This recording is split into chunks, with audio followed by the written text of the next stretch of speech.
Kyrialaison, Kyrialaison, Kyrialaison, Kyrialaison,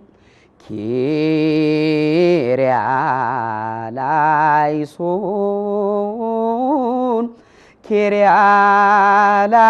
Kyrialaison, Kyrialaison, Kyrialaison።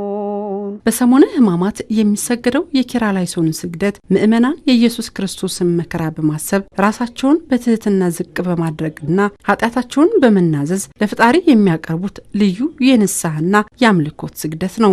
ኪርያላይሶን የሚለውና ሰሙነ ሕማማትን የምናገናኝበት ዋናው ዓላማ ኪርያላይሶን የሚለው ቃል የግሪክ ቃል ነው። ያ ቃል በእያንዳንዳቸው ውስጥ የአምላክን ወይንም ደግሞ ፈጣሪን የምንማጸንበት ወደ እግዚአብሔር ጸሎትን የምናደርስበት ልመናን የምናቀርብበት ያን አካቶ የያዘ ቃል ነው።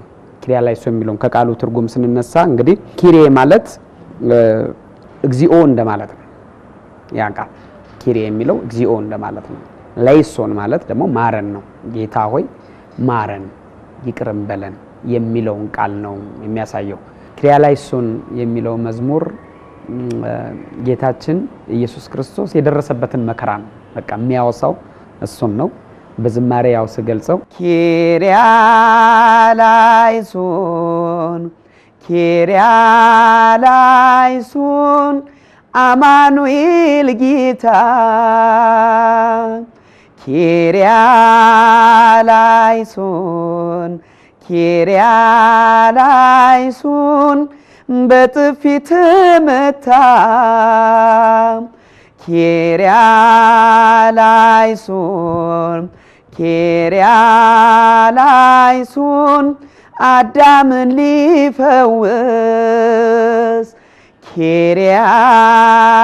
ኪርያላይሶን ኪርያላይሶን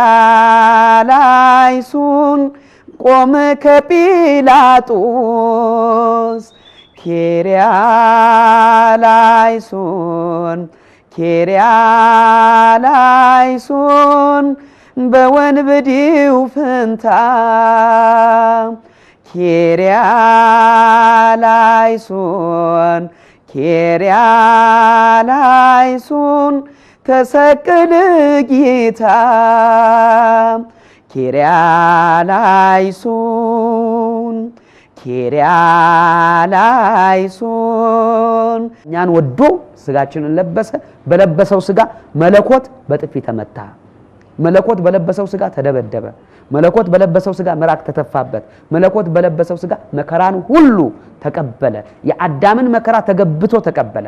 የአዳምን ጩኸት እሱ ተገብቶ ጮኸ። የአዳምን ጩኸት አምላኬ አምላኬ ለምን ተውከኝ? አስቀድሞ ቅዱስ ዳዊት በመዝሙረ ዳዊት ላይ ያስቀምጦታል። ይሄንን አምላኬ አምላኬ ለምን ተውከኝ ብሎ ይሄንን የአዳምን ጸሎት ነው ዳዊት የጻፈው።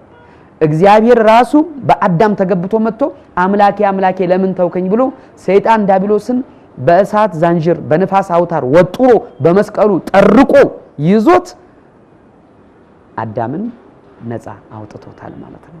እና ያ ሁሉ መከራ የተከፈለው አዳምን ነፃ ለማውጣት ነው። በዋናነትም ኢየሱስ ክርስቶስ ለሰው ልጆች ሲል የከፈለውን ዋጋ በማሰብም የሚሰገድ ስግደት ነው። ኪርያላይሶን ኪርያላይሶን የሾህ አክሊል ደፍቶ ኪርያላይሶን ኪርያላይሶን ገዳዩን ረቶ ኪርያላይሶን ኪርያላይሶን የሁላችን በደል ኪርያላይሶን ኪርያላይሶን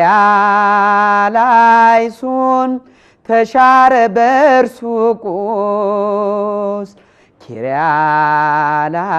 ኪርያላይሶን ኢየሱስ ክርስቶስ እጆቼና እግሮቼን ቸነከሩኝ ተብሎ የተጻፈው በመዝሙረ ዳዊት የተጻፈው ስለሱ የተነገረው ትንቢት የተፈጸመበት ነው። እጆቼና እግሮቼን ቸነከሩኝ። የውሾች ጉባኤ ከበበኝ ብሏል።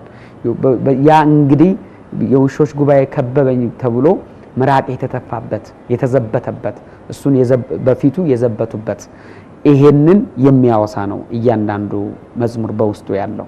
ያን መከራ ስቅለቱን እያወሳ ነው። ኪርያላይሶን እያል እየዘመርን እየሰገድን እየጾምን እየጸለይን የምንሄድባቸው ፓርቶች ናቸው።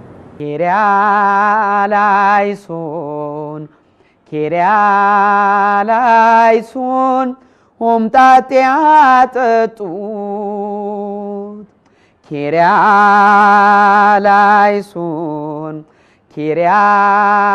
ኪርያላይሶን በገመድ ጉተቱት።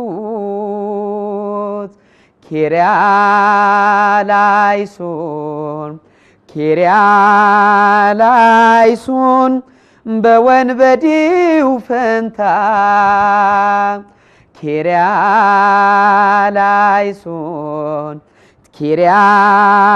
ኪርያላይሶን ተሰቀለ ጌታ።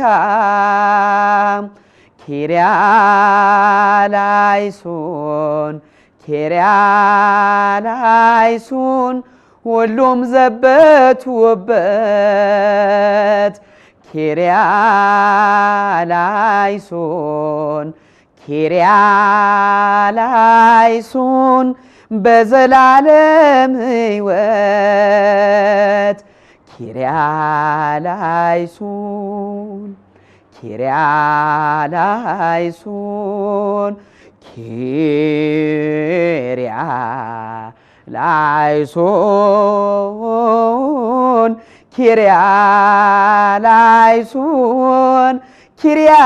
ኪርያላይሶን ኪርያላይሶን እያንዳንዱም ችንካሩን ነው እዚህ ውስጥ ያነሳ ነው። በሆምጣጤ አጠጡት ስንል በምግቤ ላይ መራራ ጨመሩ የሚለው ቃል ነው እዚህ ጋር የተፈጸመው። መራራ ጨምረው ሐሞትና ከርቤ አድርገው ሆምጣጤ ጨምረው ይቅመሰው ብለው ሰጥተውታል።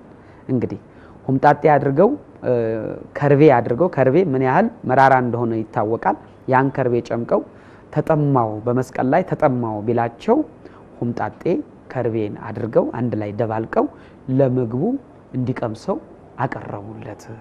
ይሄንን እንግዲህ ይሄ ሁሉ በደል ነው በጌታችን ላይ የተፈጸመው። ይሄ ሁሉ የሆነው ስለ ሁላችን በደል ስለ ሁላችን ኃጢያት ነውና ሁላችንም ይሄን ተረድተን ከኃጢያት በመመለስ ንስሐ በመግባት በደላችንን በመናዘዝ የጌታን መከራ እያሰብ በመጠኑ በልኩ እየጾም ሕማሙን ልናስብ ይገባል።